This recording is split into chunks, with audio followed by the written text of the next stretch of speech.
ফাল্গুনের রঙে নতুন রূপে সেজেছে প্রকৃতি, তবে ভোর পর্যন্ত এখনও থাকছে কুয়াশার দাপট। যদিও তাপমাত্রার সঙ্গে ধীরে ধীরে বাড়তে শুরু করেছে গরম। এই অবস্থার মধ্যে দেশের ৫ জেলার উপর দিয়ে সন্ধ্যার মধ্যে ঝড়ের পূর্বাভাস দিয়েছে আবহাওয়া অধিদপ্তর। বৃহস্পতিবার ২০ ফেব্রুয়ারি সন্ধ্যা ৬টা পর্যন্ত দেশের নদী বন্দরগুলো জন্য দেয়া আবহাওয়া পূর্বাভাসে এ তথ্য জানানো হয়েছে।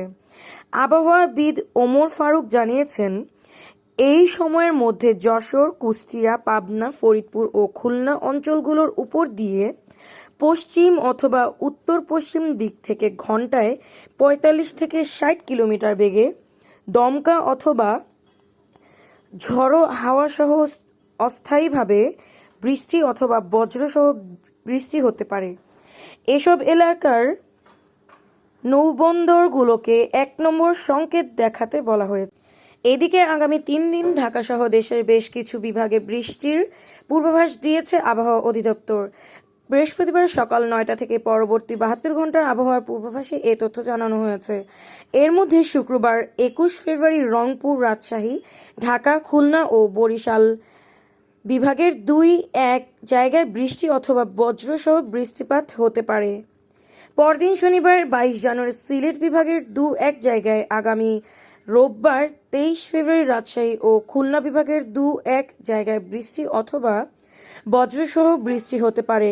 তবে এই ৩ দিনের রাত ও দিনের তাপমাত্রা প্রায় অপরিবর্তিত থাকতে পারে।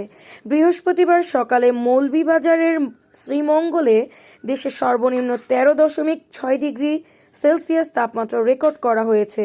পাশাপাশি এই সময়ের রাজধানী ঢাকায় সর্বনিম্ন তাপমাত্রা ছিল ২০.৬ ডিগ্রি সেলসিয়াস।